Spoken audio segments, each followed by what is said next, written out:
So there's a lot of talk on the internet about is so and so, natural or not, and a lot of young guys want to believe that there's certain people that they look up to are natural, and so then they buy their products and they endorse their training programs and wear their shirts, and that's great that they like their fans. But the reality is, people don't lose 20 pounds in a month after having a pec tear if they were natural. And this isn't hater talk. I swear to God, it's not hater talk, guys, because if anybody knows, that's not me. Okay? But I think it's kind of disturbing for the young people who are fooling the young people. I mean, these are people who, I get it. We got to make money. They got to make money. They have their companies, their products, their endorsements, and all that.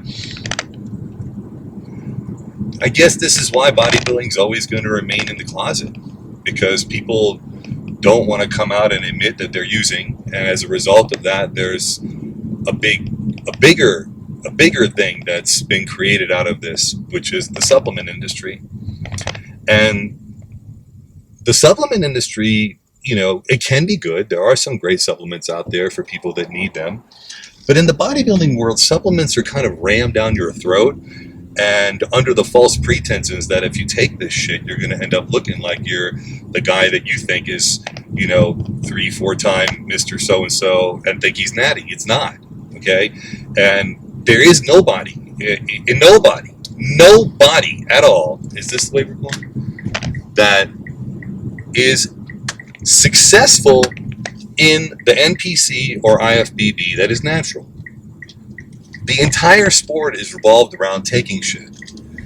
That's not the main part of it, but I mean, that is the one common factor, is that is just like everybody has to drink water, everybody has to take PEDs if you're going to be a competitive bodybuilder or physique competitor or, classic physique competitor or whatever, okay?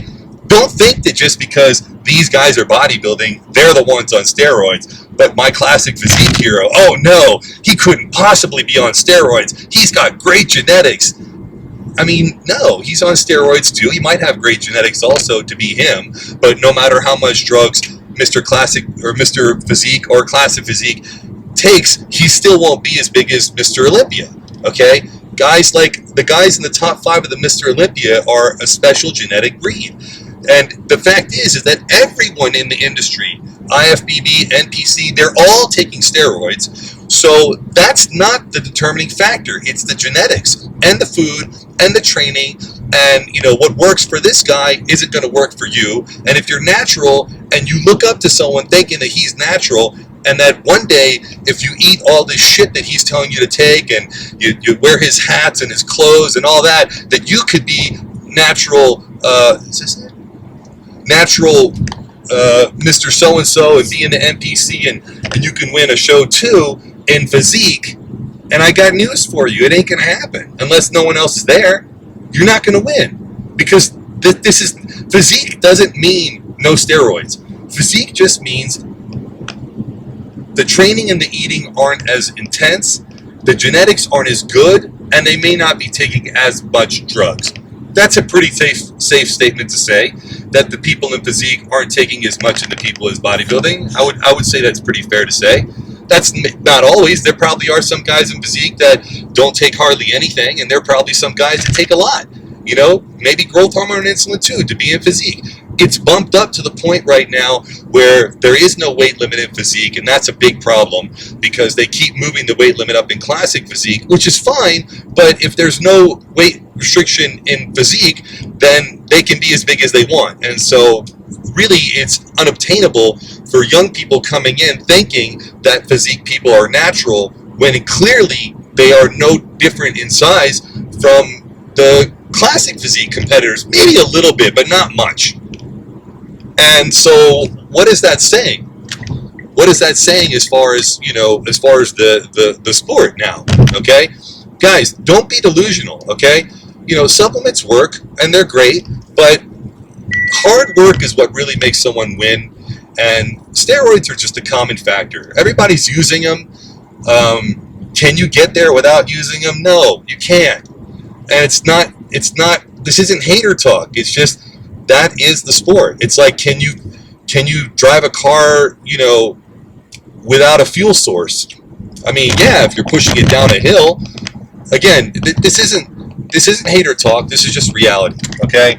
Now, can you take the stuff responsibly? The verdict is out on that still. Okay.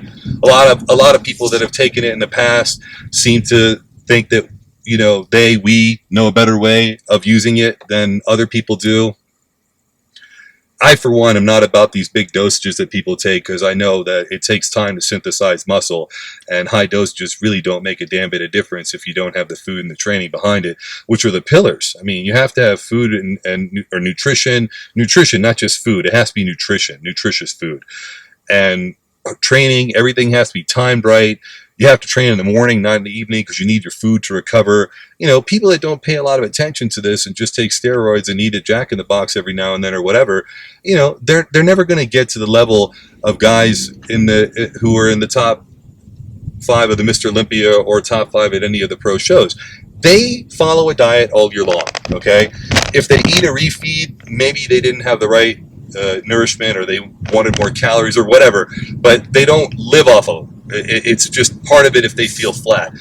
A lot of these guys nowadays incorporate fast food and stuff like that into their diet as if it's just part of the whole program. It's not, and it's very bad for you.